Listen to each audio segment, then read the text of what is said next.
जय जगन्नाथ सांग मैंने मुझे सजना छुई आलू भाजी यापाई यही सब सामग्री दरकार। सजना छुई आलू को यहीपरि भाव में सजना छुई की काटिदे आलू को भी तारी साइज्र लंबा लंबा काटिदे आपको भल भाव में धोईकी रखिदे।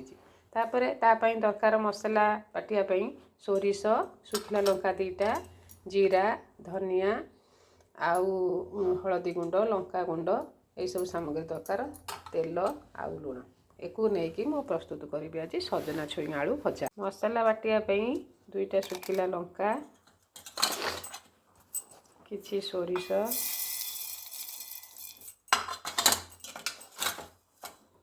जीरा धनिया एक नहीं मसला प्रस्तुत कर। आपड़ चाहिए आधार रसुण भी पकई पारते। रसुण पकेले टिके भल लगे। जेहेतु बिना रसुण रे करुची यही सब सामग्री को लेकिन मो मसला बाटुची। कड़े बसैकी किछि पानी दे दीची। से पानी भल भाव में फुटिले से किछि लुण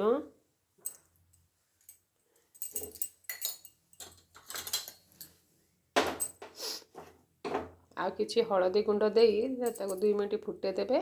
पानी भल भाव में फुटी आसिले से जो काटी रखि सजना छुई आलू को फुटे देबे। 5 मिनिट पई फुटे देबे। 5 मिनिट हो गलानी देखिए एबे सिझी कि नहीं। देखंतु एही परि भाबे आलू सिझी जाइए सजना छुई भी सिझी जाइए। एबे को गोटे पात्र रे छाणिकी रखिदबा। तापर कढ़ई टिके गरम हो गला परे किछि तेल पकेबे।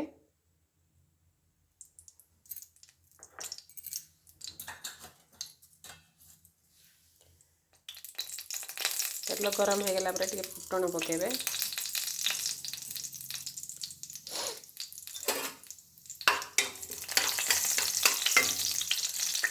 फुटण टिके फुटी गला परे सेथिरे किछि मसला पकेबे।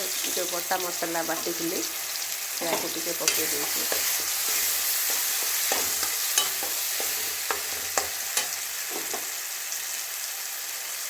किछि हलदी काश्मीरी लंका गुंड यहाँ आप चाहिए पकेबे ना चलो कारण आगुरी 2टा लंका मुझे बाटी देती किंतु एटा खाली कलर देखापी पकौनी भल कलर आसिया।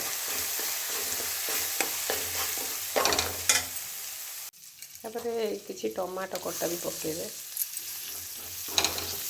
सोरिष मसला बेसी समय कषा जाए पिता हो जाए अल्प समय पानी देकर अल्प समय कषिदेवे।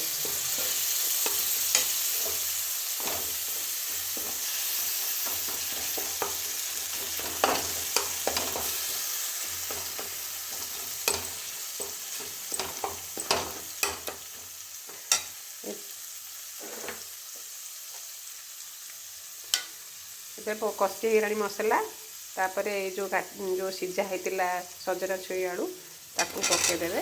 तापर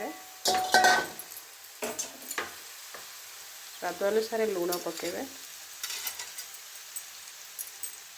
आगुरी लुण पकई सीझेला बेले से आउ टिके लुण दरकार होता पकई ताकू एमती भल भाव में मसला को सजना छुई आलू सहित भल भाव में गोलई देवे आ किछि समय भाजी देवे। टे मसला टे पोड़ पोड़िया होकर भल कलर पड़ी आसला सजना छुई आलू भलरे भाजी हो